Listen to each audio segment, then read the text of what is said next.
Okay. Hi. Hello. My name is W.M.Hunt, Bill Hunt, and I'm here tonight with Joanne Dugan. We're both New Yorkers, but we're both in the UK. Behind me, you can see St. Ives, the sea. So I'm here in the Southwest, taking a look at really pretty scenery. And Miss Dugan is in London as we speak at her gallery at Black Box Projects at Cromwell Space, which is the Cromwell Place. What did I say? Yeah. Space. You said space. She's after me already, ladies and gentlemen. So Miss Dugan and I are buddies for, we know each other a long time, but we know each other better in the most, we got to know each other in Amsterdam. And that's a notorious town, so you can only imagine. Joanne opened a show opened last night. Congratulations, big deal. Thank English you so much. debut. Also, this is a big project. I mean, you really cranked it on this one. You did a residency and had something in mind, and we'll talk about that. I want to start with a quote that you gave me in two different versions. So you and I both think that James Turrell is really an important American international artist, and his medium is light and magicked from my point of view. So the quote you gave me was, I use light as a material, but my medium is actually perception. I want you to sense yourself sensing, to see yourself seeing. And you just gave me a new version of that, which is, I hope that when you see my work, you're looking at yourself looking. So do you aspire to have people looking at themselves looking? I absolutely do. And should I show a couple of images? It's right on you. You just want to talk. Show them a couple, sure. Okay. Just for those who don't know my work, I just want to show a few images. Joanne is process driven, meaning that these are all arrived at without a camera, but with chemistry and with light or not light. And there's silver prints or there's cyanotype. Take it away. They're all one of a kind too, yes? Yes, they're all one of a kind. Each, it's really hard to show them digitally because you don't get a sense of the three-dimensionality of them. They are individually made prints within this grid mounted on an 8-ply board. So I thought I would just, for a minute, talk about the how. All of these are made with traditional analog photo materials that essentially I'm working to render light on paper in unexpected ways. So actually every single one of these is light-based, and I use traditional approaches like the photogram. I also work a lot with the luminogram, which is a little bit less known, which is essentially... Be a little more basic in describing your terms. Well, just for the photo people out there. So the easiest way to explain it is I use light and light sensitive paper in the way that a painter uses paint and canvas. And so I am exploring the sort of intersection between painting and photography within this work. So here's a question. So yes. When you put the chemistry literally on the surface of the paper, you then may or may not expose it to light depending on what you're working in. What are you dripping it? Are you putting the light at an angle? How do you get the movement? So I always expose to light. So every one of these is light driven. And to be specific just for a second, the cyanotype, so the silver work, such as this one, is incandescent light, artificial light from my enlarger, usually. In the dark room. In the dark room. So in a quiet, dark space, I work with chemistry. The cyanotypes are painted, the paper is hand painted. And again, I know we have a big audience out there, some of whom have lots of experience with this.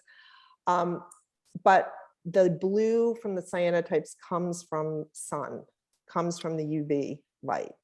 So I will add something to this that's not evident in what we're seeing, is that you spend a lot of time on the surface of these pieces, not in terms of trying to rough up the surface, but in terms of creating you've cut these pieces and put them together. yes. And in doing that, you have still tried very, very hard to keep the surface as pristine as possible. Yes, absolutely. So it's more painting than dripping. There is always a light interaction, and the cutting process, the printing and cutting process is really important, which I'll talk about when I talk about the why, like what is my motivation for doing this. But again, describing the physicality of the works there, and again, it's so hard. I'm going to show a little video at the end that shows the installation. They're varied in sizes. The hand cutting aspect of this is really, really important for me. And so with the show that's here in London right now, there are 473 individual prints that comprise these works. There's 20 works on the wall. And there are 1,892 individual hand cuts. And so yeah, I like that. But who's counting? Not me, obviously. Well, but what's up? What do you, if you want us to see ourselves seeing, be a little more full about that, about what's the invitation here? You want us to dance with your light to what end? To be delighted, to be surprised? Talk with me, girl. To be inspired to look at everything around you more closely. And someone was in today in the gallery, and we had a wonderful conversation about this. These works are subtle and they're very imperfect. And it's, again, hard to translate that in the digital realm. But when you stand in front of it and look at it closely, you start to realize that it is highly imperfect because it's handmade. And these works are actually reflective of my now 10-year meditation practice. And my art practice and my meditation practice converged when I realized that what I was doing in the dark room, which is a quiet, dark room, there's no screens, there's no distractions, was essentially what I was doing in my sitting meditation. And I'm really inspired by ancient sacred geometric diagrams. And one that is pretty well known is the Buddhist mandala, which is often circular. And these are diagrams that are used to evoke a state of contemplation. And one that is less known is the tantric yantra.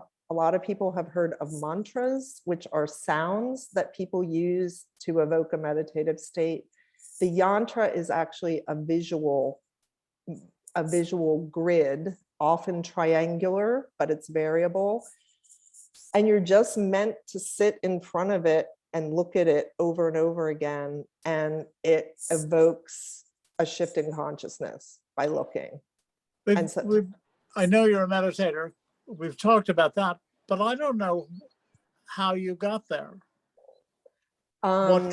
What drove you to become a meditator? Well, what's interesting is I, did a lot of formal practices with meditation, and then my entire life changed the day that I realized that I could meditate just by sitting in a chair and closing my eyes and doing that on a regular basis. One thing that's really important in the work, that's also important in anybody's meditation practice, is repetition, right? A repeated practice. And I talked about this last night, actually, in the opening. All artists use repetition. We're constantly refining our work. and we do things over and over and over again with an attempt to master our materials, no matter, whatever they are. And in my case, I am using silver-based photo materials and I'm using light. And so I'm using repetition both as a practice and I'm using it as a visual motif within this work. And I don't know if that answers your question in any way. Does that? What was the urgency of the meditation? What pushed you towards it? I wanted to go deeper with my work, and I have a pretty long history within photography of I'm one of those people that we've all heard the story. I got a camera when I was in high school. I have been around on the planet long enough that I have equal experience both in the film analog world as well as the digital world. And why are you laughing? I love your smile. So what is that about? The age reference, maybe. You're eternally youthful. That's why. Thank you, as are you. But anyway, this idea of repeating this practice that I have done for so long. And my favorite story about when I first started developing my own film was the very first roll of film that I developed. I dropped it on the floor and it fell right next to the crack of light that was coming in under the door. And when I developed the film, it had this really crazy, odd, abstract light that went all the way through it. Ironically, and this, I did not plan this, the piece that you're looking at right now on the shared screen was made in a very, very similar way to that very first experience that I had in the darkroom, which was taking stray light and kind of using improvisational techniques. In that case, I dropped it and I wasn't trying to do it. But using improvisation and letting things just kind of unfold and having work happen as a result of that. The piece that you're looking at right now is actually, I use the darkroom itself, sometimes stray light in the darkroom to make works. This is actually stray light that was coming out of my enlarger that I literally held the photo paper to the enlarger and made an image out of it. It's like opening all these little doors into our consciousness. Exactly. And that's kind of my goal, is to hopefully open my consciousness a little bit more. It always starts with light. And then, and as I said, when I spoke last night, there's always more light to work with. And so the cyanotypes I'm able to take on the road. And it's one of the reasons that I started working with cyanotype, because it's very portable and it uses— Explain that, because you don't need a dark room for it. Because I don't need a dark room for it.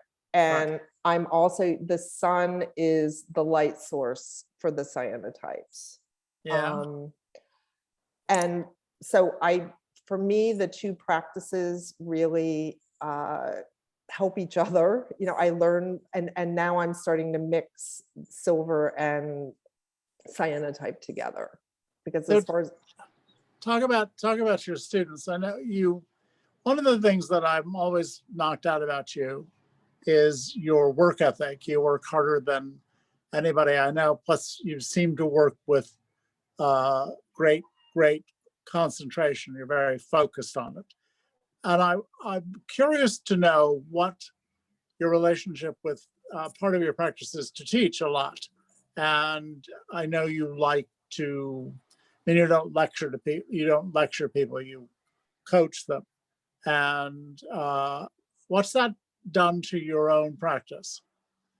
It's actually done an incredible amount for my practice. I think, I think I'm going to stop the share now. Is that okay with you if I stop the share? I must say, okay. I love looking at them. So, oh, you do? Either way, people can, we'll give them a little video at the end.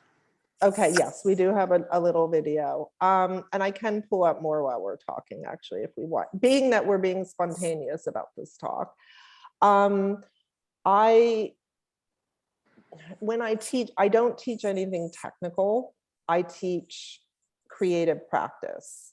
And so, and that's can be a really challenging thing to teach. And my goal within the teaching, as well as in my own practice, is to arrive at a place where the work is personal and authentic and is of me and not somebody else's. It's not me.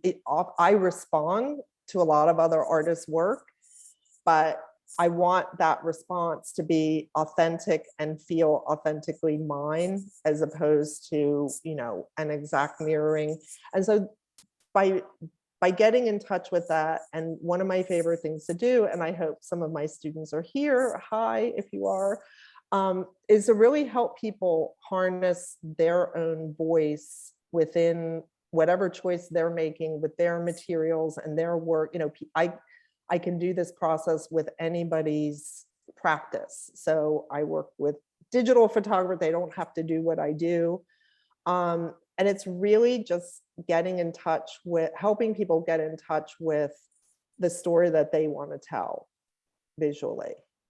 And the way that people, as far as I'm concerned, need to do that is to stop expecting anything when they start to make work, and to let the work, and this is a really important part of what I do, let the work guide the process rather than the artist. And so in my case, because I work with these analog materials, I'm just searching for surprises all the time. And I also have a lot of failures, although I don't even like to use the word failure because it has a negative connotation. The work, and anybody's work, whatever work that they're doing at the moment, should just be viewed as a stepping off point for the work that they're going to do next. And so in a sense, it's not precious. It's not, you know, I think people put a lot of importance on a work that they're making. And in fact, I sort of help my students de-emphasize any particular piece that they're working on. I'm very inspired by improvisational jazz. I'm very inspired by any process that uses improvisation, because there's a letting go of expected outcome. Now, I'm smiling because when we were talking about this conversation and you realized that you were going to be winging it with me, I'm like, oh my God, I am in so much trouble with this stuff.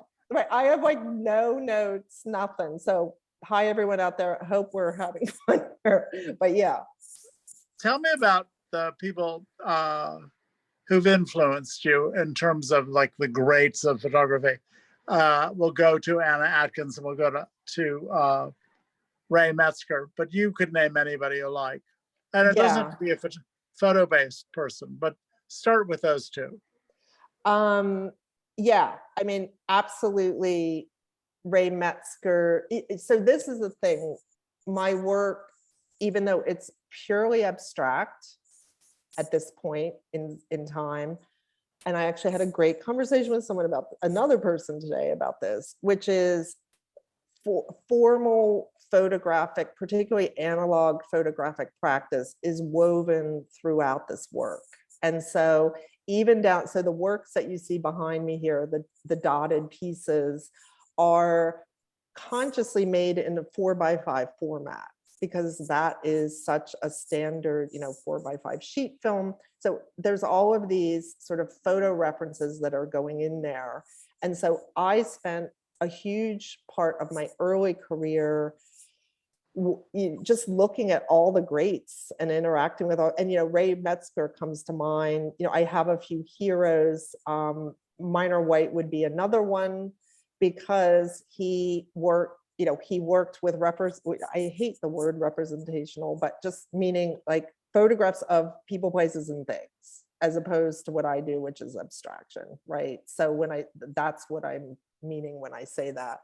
So people, places, and things, but, you know, Minor White as well he went into the world of abstraction within his work. His subjects, he photographs subjects abstractly, as opposed to creating them purely from scratch, which is what I do, by using these techniques of photogram and laminogram, which I won't get too technical about that. But anyway. You use that word, and I'd never heard it until you used it one day. Laminogram. Laminogram, yeah. Yeah, and I love discovering, and it's been around, there are people who practice it, it's been around. So it's using light on paper purely. A photogram, there's an object that the light is shined onto and it creates the shape. And again, it can get. You're just dancing around with the light on the paper. I'm dancing around with the light on the paper. And it's you talk about Ray Metzger. A lot of this audience is English, and I don't think Ray Metzger is terribly well known in the UK. Maybe you'll be the one to introduce people to Ray Metzger. Yeah. But Ray Metzger was really a wonderful, wonderful artist who really was a jazz photographer, meaning that the photographs really have this quite palpable music to them, that Yes. they even seem to have a forward direction, and they even look like your music looks like music also, sheet music. Well, thank you for noting that, because it's a huge influence for me. Music is a huge influence. The very first show that I ever did this is some years ago, was in a jazz club in New York City. And I collaborated with a jazz musician who composed music to go with my images. And we actually presented image and music together. And people were sort of in the show wandering around. And those were, to use that word again, representational, meaning pictures of people, places, and things. At that point, I was working with this very sort of minimalist kind of Japanese aesthetic, but I was shooting environments mostly. But I've always been interested in this idea of, I guess, even thinking way back then, how do you take a standard photo process and kind of hack it? I've always been interested in that. And I think my first show was kind of, non-traditional in any way. And so that's what also got me interested in looking at painters, minimalist painters, Ellsworth Kelly. There's a huge list. Contemporary painter now, Susan Prakaun is a huge influence. I'm as equally influenced by painting as I am, particularly minimalist and abstract expressionism. More minimalist in my silver works, as you see back here, and then the more abstract expressionism in my painted works. And it's been really challenging for me to give myself permission to call myself a painter. And I'm still working on that. And my painter friends have given me permission, and they're saying, you are painting, and it is legitimate, and it is okay for you to call yourself that.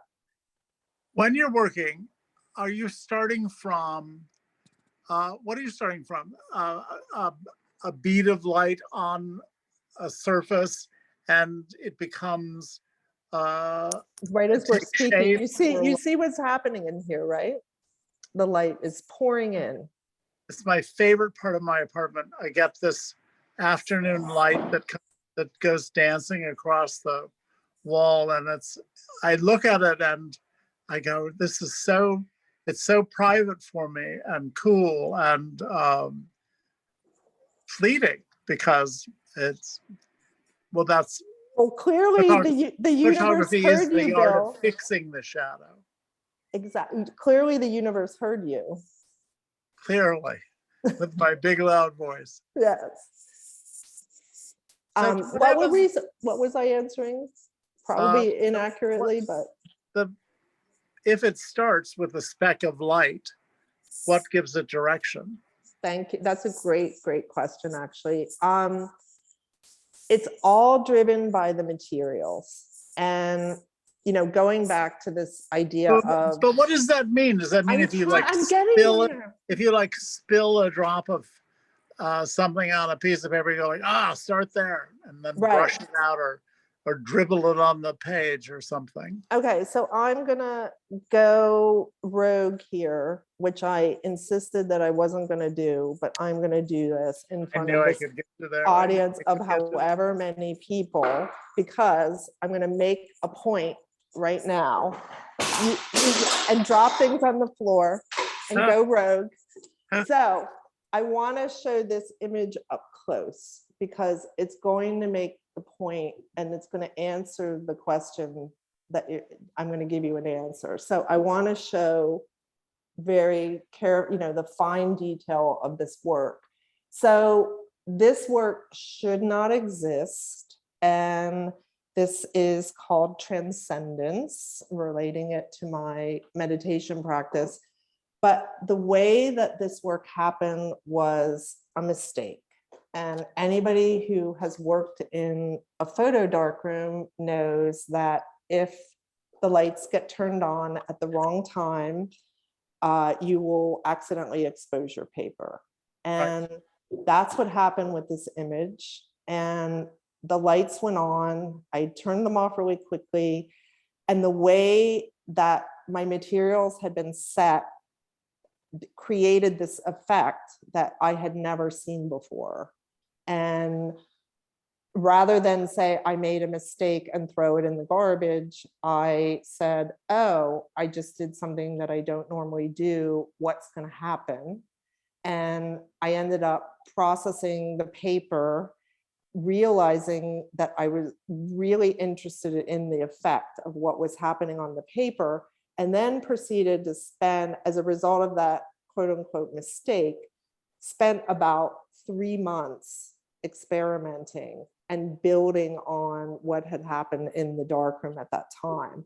And so often there is how many photographs, how many big photographs were in that got deconstructed down to that? So each one of those little strips that's in the picture was done individually. And so come on, Joanne. It's the truth, Bill. Yeah. Literally. And well, and what's that one called? This one is called Transcendence. It's great. It's great. I hope you're charging a fortune for it, because it's you know what, you'll have brilliant. to come in and look at the price list, which you can. Yeah. But I'll do that so you can see it. But we're gonna. So have you ever found transcendence? No, I mean, we are always looking for transcendence. And one of the things that I wanted to also mention, which conveniently, and this was totally unplanned because I had no idea what we were talking about, but I chose to point, put my Zoom background as this wall of the gallery. There's another really important Buddhist concept that, so first of all, I just want to say all the titles of the works are, derived from my meditation practice, right? So they're different topics that I either meditate on or, I learn from, I read about. And so these images in the background that I showed one of them on the slideshow, there's a concept called Satori in Buddhism and Japanese Buddhism particularly. And people ask me about my practice, and it's really an amalgamation. I don't have a formal practice. I have this sort of very personal practice that I've created for myself. But anyway, I pull bits and pieces of these various practices, and Satori actually is about, and I'm going to screen share again just to make this point. So in this image, you see that there is this grid of kind of like shapes, and then there's this one image that's different. And that is something that you'll see throughout several bodies of work. And that little dot is meant to symbolize this concept of Satori, which is a shift in consciousness that happens as a result of doing the same thing over and over and over again, which is what meditation practitioners do, right? They sit, they sit, they sit. And as a result of that patient waiting shifting, and something happens. And that's what this little Satori, that's what this symbolizes. And I remember, Bill, the first time you came in my studio and you saw this work, you saw it was a previous version of this work, and you were kind of asking me about it, and I couldn't articulate as clearly as I can today. And you were asking me about it, why is that one image? What is that one image? And then you said, which I loved, and I sort of built on, you said that image represents the door in to change. And so you saw the Satori images as, let me find another one. So this one has a Satori image as well. Subtle. Isn't there a Japanese thing called wabi-sabi or something? Yes. Where if you have a textile, the weaver will leave a flaw as a kind of entry exit place, that it shouldn't be perfect. Yes, exactly. And so imperfection, and so this one also, this is the Satori on this piece. So it's sometimes it's really subtle, sometimes it's not as subtle. But anyway, yes. And so imperfection is a really, really important part of the work, which you don't see it as well looking at it live. I will invite anyone who's here in London, who's coming in for Photo London, to come and look at the work in person, because it's a much different experience seeing it in person and realizing that it's three-dimensional. It's very hard to communicate that within the work. But so they are imperfect. Like this piece that I just showed, actually, this piece, if you come in and see it in person, you start to see the top of it is not cut perfectly. And it can't be cut perfectly because I'm doing it by hand and I'm doing it by eye. And so I'm playing around a lot with imperfection in terms of presentation. I don't want it to feel perfect. So a question for you about, I love the proportion of this work. It's very assured and assuring. I like looking at it. It fits my eye wonderfully. I have a question about scale, and there's something terribly comfortable and personal and intimate about this work. Do you imagine, driven to go bigger, smaller, or are you happy here? So the smallest piece in the show is 9 by 12 inches, and you can convert that to centimeters. I'm sorry, I don't have the conversion in front of me. And then the largest piece is 32 by 40, and which feels really big to me. The piece that's back here, the Transcendence piece, is about that size. Each piece has its own size that it's meant to be. And that and that becomes apparent in the making. And so I start, and usually there's something, and it's usually light based, that I'm inspired by. And like the fact that when you were speaking before and this light came pouring in behind me, like right when you were talking about light. So, a response to that would be, if I was cyanotype working, I would very likely go and pull, if I've already coded my papers, I would go and pull it and literally like hold it up to that light just to see what happens. So when a big art buyer comes in from the Marriott and they're like looking for hotel rooms full of art, you're just, nope, that's not what I do. I do Joanne. Each one has its own size. Each one has its own size. And such a purist. But I did notice something that's kind of sweet. So you saw where I started out with looking at the sea, and now I've moved. I'm sitting in the bedroom of the hotel room I'm in. It's all blue, Joanne. There you go. That? Who knew? It was. So I took the train down here today, which was quite a long haul, and it was all green. And the limited meditation I do is all about green. So I thought of you. Tell me all the more way about down. that. What does that mean, Bill? You know, I would read about meditation, and people were always wanting words, or they were wanting mantras that were sounds that had structure. And one day I stumbled on green being this perfect color for me, because I know a lot about color theory and stuff, and I just get tired of it. And green is like the place to meet. And there's something sort of rhythmic about it. It just, the harmonic wave at green is wonderful, and it's reassuring, it's calming, it's orienting, it's settling. So green is it. And I can always get to green no matter what I'm doing. So, I mean, and so, you know, you're doing what people do with sound, you know, Yeah. and this whole idea of a visual reference that evokes a contemplative state is very interesting to me. And I believe, you know, in some ways, all art is meant, you know, that James Turrell quote about looking is meant to heighten our ability to see not just art, but to see everything in the world, and kind of seeing what's right in front of you in a new way. And that was the very first class that I ever taught, which was literally called Seeing What's Right in Front of You. And, you know, Say that again. Seeing what's right in front of you. So when you're doing that book? In process, actually.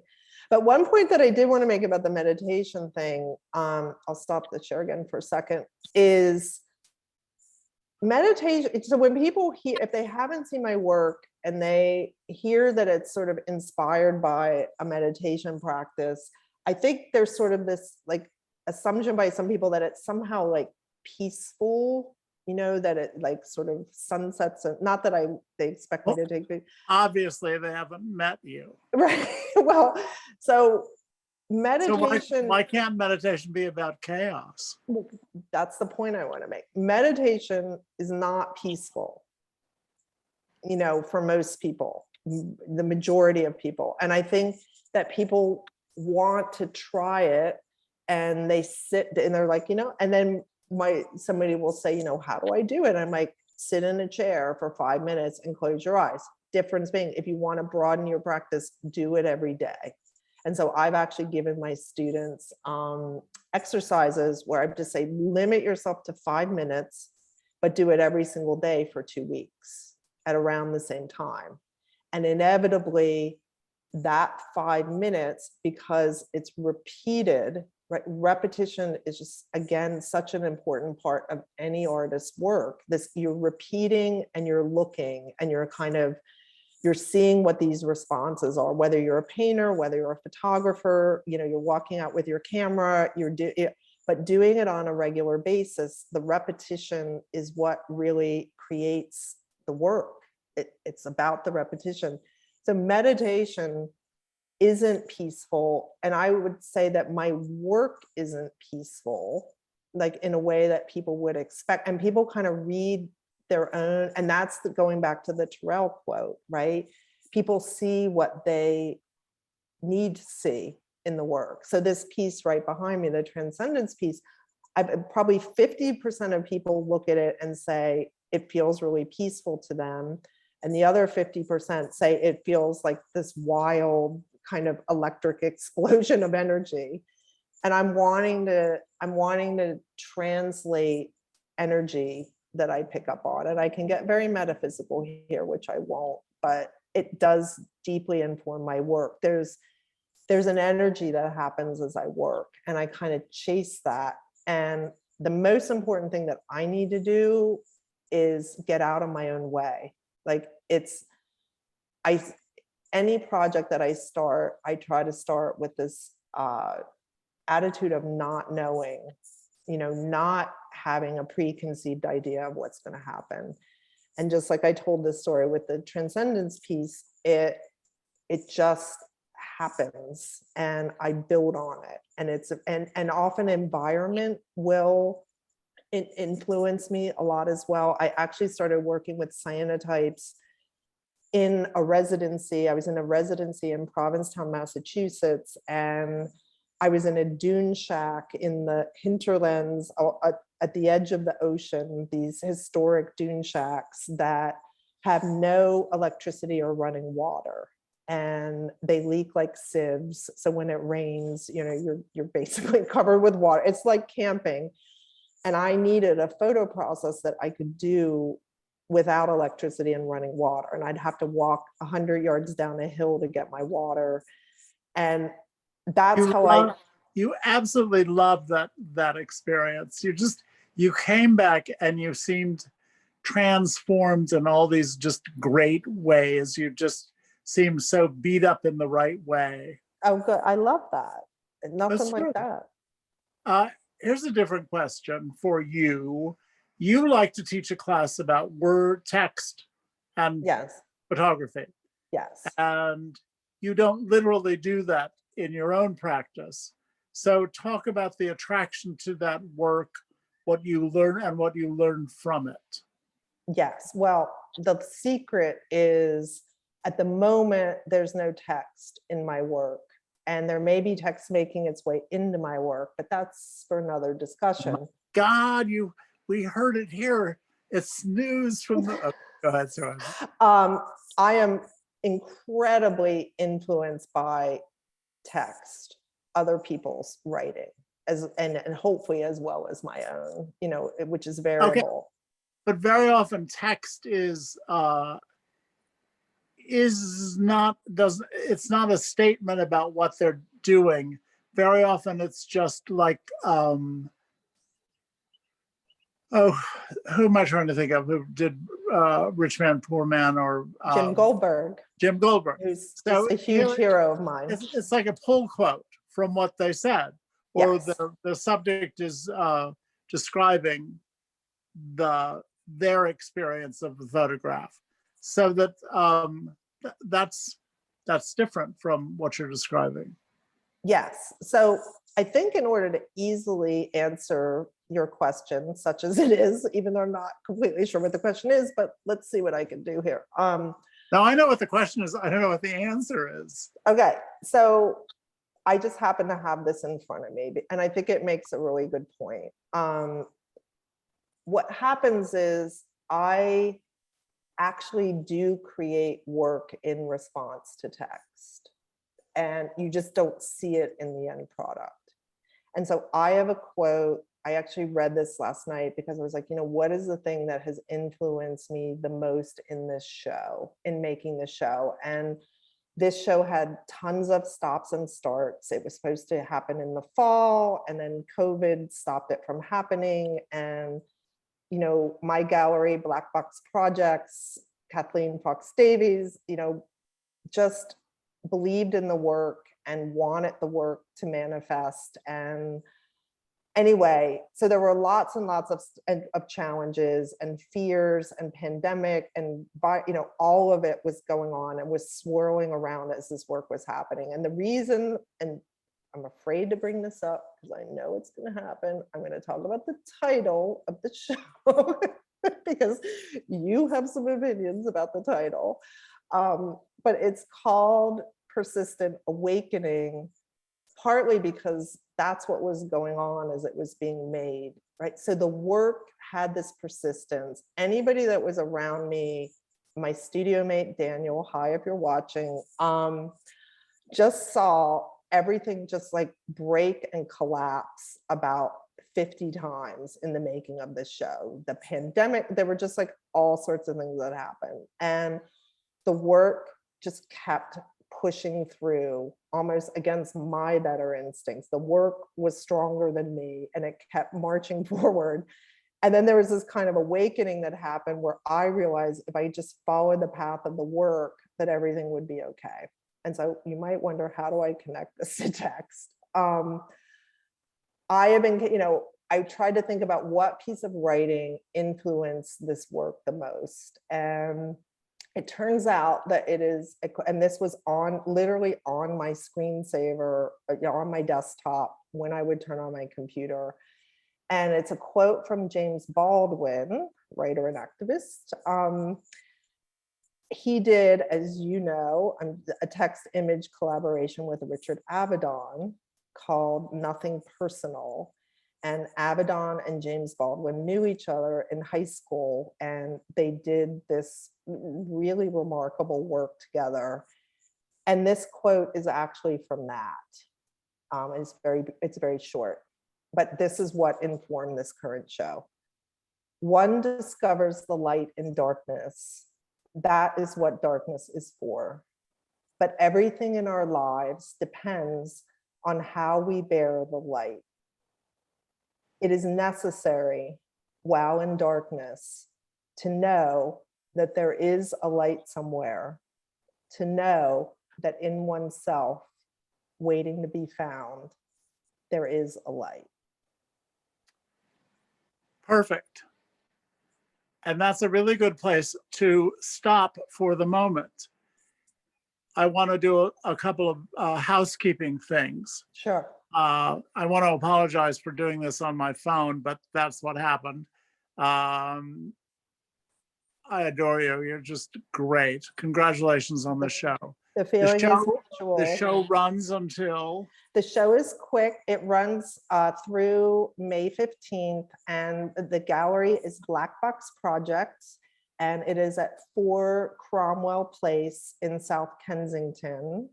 And I'm actually here for the duration of the show. I'm going to be here in the gallery. I'm also going to be at Photo London. I'm going to see you, by the way, can we mention this, on Monday night, right, at the Photographer's Gallery. Yes. So I'm doing a new piece. I always think of them as performance pieces anyway, based on what I did during my deep dive in the pandemic, which was to organize all these texts under the title Great Photographs, or at least some really good ones. It's considerations of how to look at photographs, how I look at photographs. I'm very happy with it. It's rude and funny and to the point. It's very me, and we can all have a good time. And it starts at 5 o'clock and it lasts 1 hour. Thank you to the Photographer's Gallery for hosting that. You can get tickets online on whatever their website is. Photo London begins, the VIP thing is Wednesday. It's at Somerset House, and I adore the people at Candle Star, Michael and Fariba, just the Nick and Nora Charles of photography, whatever that might mean. I can't see a damn thing. So if there are any questions, then I don't know how you find them. How do you find them? I can find them. Okay, go ahead. Right now we have, let's see, why the radial compositions, why only straight cuts? Interesting. Very good question. Thank you, anonymous attendee. Because the thing I ask you about, why do your pictures have edges? Why do they always have straight edges? Because I think there's a whole world out there for you once you learn how to cut a curve. But that's just me saying, like, we got new territory for Joanne to explore. I love that answer. And, that's not out of the question. I think being so informed by the photo print itself is probably the quick answer. All those boxes of photo paper and negatives. Right. And so those proportions, the print and that's really an important part of this work. I'm surprised you don't put little teeth marks on your pictures to reflect the legacy of the 4x5 negative. You know what I mean? I've thought about that actually, and so that's the minimalist part of me that I think about those things, and I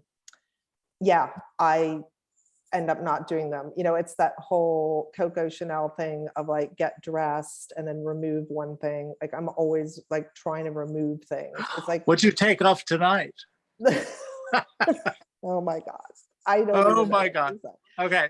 Do you want another- to see the show? Do you want to see? I have a minute and 20-second. do another question. Is there another decent question? I'm sorry. Okay.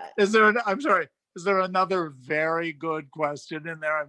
Of All all right. the very good questions. Let's see what we got here.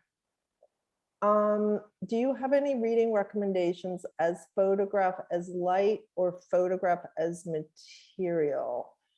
From a technical standpoint, not really. The Bible. Right, the Bible. It's pretty much. That's actually Our text today is taken from right. Genesis. Right, pretty much. You know what? That is in my references. The Bible is in. I won't even get into it, but so the answer is no from a Were you technical a spiritual kid? Yes, spiritual is a good word as opposed to religious. Yes. But anyway, How do you give me an example? I think the example of me dropping my film in the darkroom that I spoke of earlier. Oh, okay. Honestly, like that a little hallelujah experience. That was a little hallelujah experience. But I do want to answer this question indirectly to say that poetry actually is my reading material, often around my relationship with light. And so I don't read technical manuals, and if someone has something they want to share, they're welcome to about it. But really just accessing the part of myself that allows me to open up to the world, and proceed with this whole idea of like not knowing what's going to happen next. Poetry does that for me because it's not linear, and so I try to apply a state of mind in my work that I feel poets do. So poetry would be my reading recommendation to understand how to encounter light and work with light within your work. And I know that's kind of an off the wall answer. As they say on American TV, good answer, good answer. Now, my takeaway from all of this is about chaos. That I'm thinking the talk I'll give on Monday night, my visual taste has evolved into a place that this very funny thing. My sister-in-law was in my dining room and she said, "Oh, I didn't know you were collecting circles." And I went, "Circles?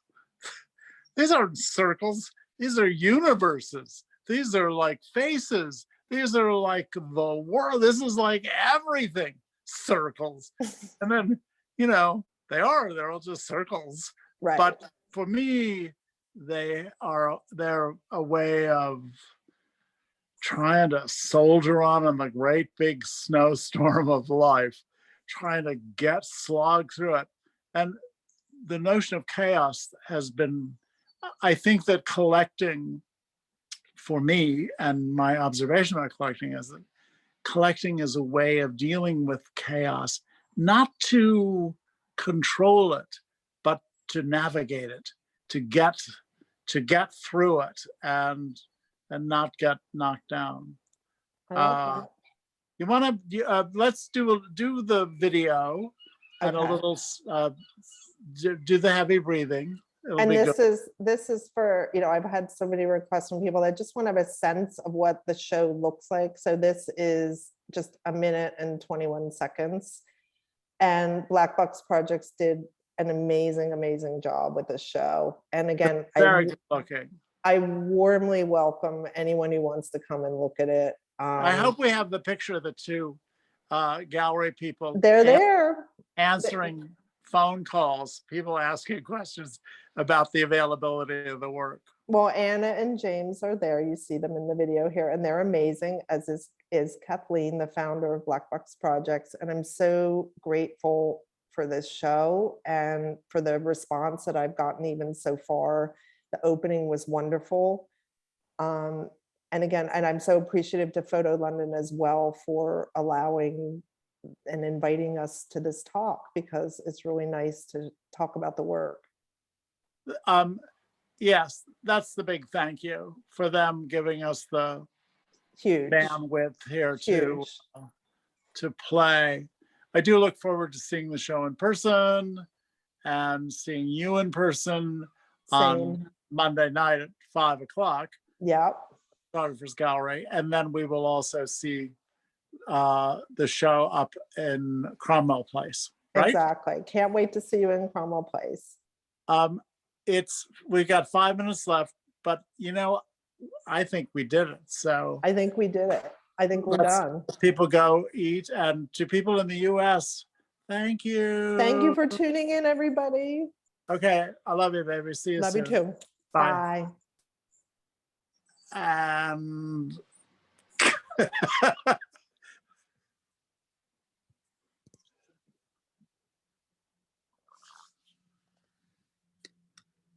okay.